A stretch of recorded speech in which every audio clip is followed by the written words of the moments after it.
Sanib puwersang nagbabantay ang iba't ibang security forces para masiguro ang kaligtasan sa The Manila Hotel. Para po yan sa ikalawang araw ng paghahain ng Certificate of Candidacy para sa eleksyon 2025. Kabilang po sa mga nakabantay roon ang mga tauhan ng COMELEC, Philippine National Police at Philippine Coast Guard. Kanina inikot ng Explosive Ordnance Disposal Unit ng PCG ang lugar kasama ang kanilang K9 unit. Strikto rin ang pagbabantay sa mga sasakyan patungong Manila Hotel. Sinubukang pumuslit ng ilan pero hinabol at itinaboy sila ng mga taga-MMDA. Ngayon pong pangalawang araw ng filing, ilan pang senatorial aspirant ang naghain ng Certificate of Candidacy para sa eleksyon 2025. Unang naghain ng COC ngayong umaga, si Victoriano Inte. Sunod naman si re-electionist Senator Amy Marcos, nag-independent matapos mag-withdraw sa administration slate. Sabi ng Pangulo, okay lang na independent candidate ang kapatid niya. Narito naman ang iba pang naghain ng Certificate of Candidacy sa pagkasenador kahapon. Kabilang dyan sina Daniel Magtira, Happy Lobarbio, Norman Marquez, Phil de los Reyes, Mark Louis Gamboa, Negilino Katuran at Sunang Mona Ditanungon. Naghain din ng COC sina Jose Jesse Olivar, Joseph D. at Nahar Salipa Sali. Pero hindi sila umakyat sa entablado para magpakilala sa media. 15 party list organizations naman ang naghain ng kanilang Certificate of Nomination and Acceptance. Tinitingnan ng Philippine National Police ang mas maagang pagpapatupad ng gun ban para sa eleksyon 2025. Yan daw ang isa sa mga nakikita nilang solusyon para mabawasan ang karahasan tuwing eleksyon. Para sa susunod na botohan, plano nila yang ipatupad ng mas maaga sa election period na magsisimula sa January 12. Dagdag pa ng PNP, nakalatag na ang deployment ng kanilang puwersa sa mga lugar na posibleng maging mainit ang labanan ng mga kandidato. May mga gagawin ding reshuffle sa level ng mga regional director o RD.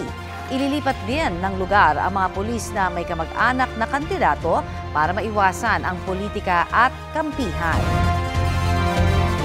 Sa ibang balita, inaalam na kung sino ang katransaksyon ng isang inmate ng Antipolo City Jail na nahulihan ng iligal na droga matapos magpa-dialysis. Ang droga natuklasang ibinalot sa kondom. Balitang hatid ni EJ Gomez. Noong nakaraang taon lang na aresto at nakulong ang lalaking ito dahil umano sa pagtutulak ng iligal na droga sa Antipolo City. Huli naman siya sa pagpupuslit naman ng hinihinalang shabu at marijuana sa kulungan. Sa investigasyon ng pulisya, dinala ang 41 anyos na lalaking PDL o Person Deprived of Liberty ng BJMP Antipolo sa isang klinik para sa kanyang dialysis kahapon. Doon daw nakuha ng sospek ang iligal na droga na binalot sa kondom. During the dialysis niya, may instruction na para may pre-arrange na sila na yung uupuan niya during the dialysis niya ay meron na pong nakakabit doon na illegal drugs. So, after ng dialysis niya, kinuha niya yun, inipit niya sa towel niya, inipit niya sa towel dito, at yun yung dala-dala niya habang. Pero inaasahan niya na hindi na-check yung kanyang dala kasi nga siya ay regular na nagpapa-dialysis. Nangkapka pa ng sospek sa kanyang pagbalik sa BJMP facility, doon na nadiskubre ang itinatago niyang mga droga. Nakumpiska sa kanya ang mahigit 45 grams ng hinihinalang marijuana at mahigit 103 grams ng hinihinalang shabu. Nagkakahalaga ang mga ito ng mahigit 710,000 pesos. Inaalam pa ng pulisya kung sino ang naging katransaksyon ng sospek at kung may kasabwat ba siya sa loob ng klinik. Accordingly sa kanya ay taga-tagig yun na nakatransak niya. At alamin pa namin, paano siya nakapag-transak? Isa siyang PDL nga. Ang possible dyan is ibenta niya sa loob din lang. Walang pahayag ang sospek na kasalukuyang nakadetain sa Antipolo City Jail. EJ Gomez, nagbabalita para sa GMA Integrated News. Nasa state of calamity na ang Batanes at Ilocos Norte dahil po sa epekto ng paghagupit ng super bagyong Julian.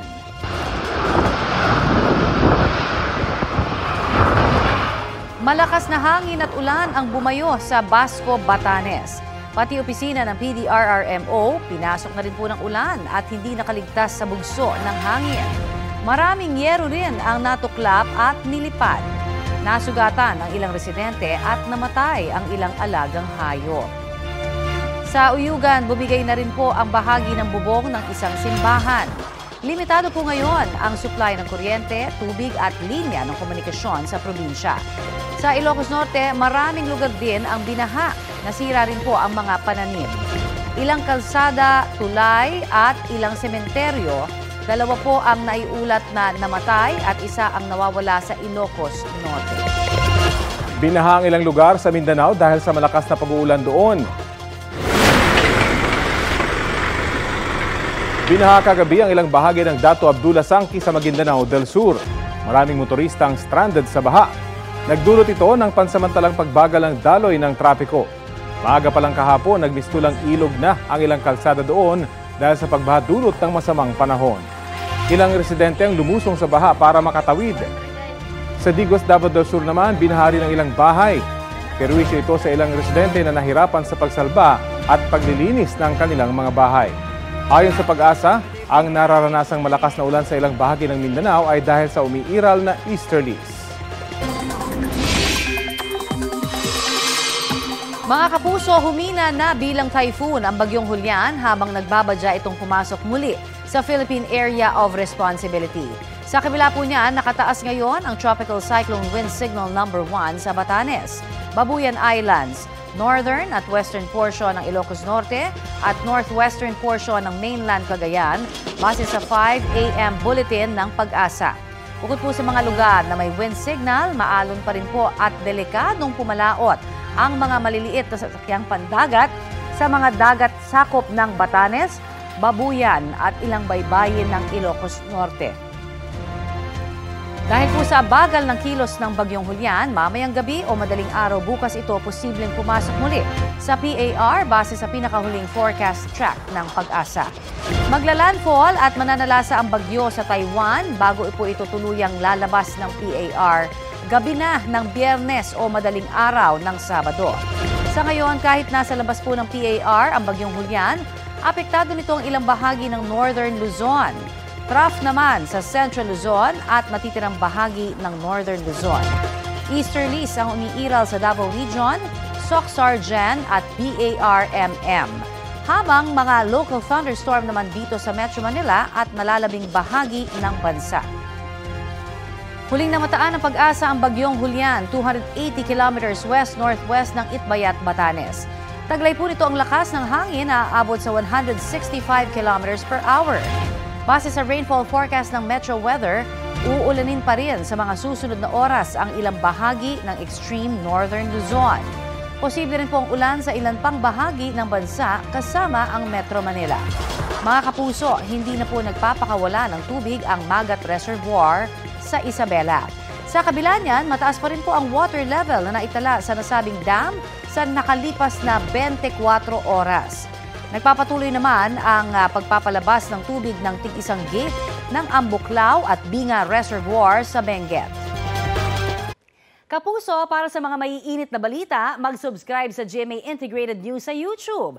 Sa mga kapuso naman abroad, subaybayan nyo kami sa GMA Pinoy TV at sa www.gmanews.tv.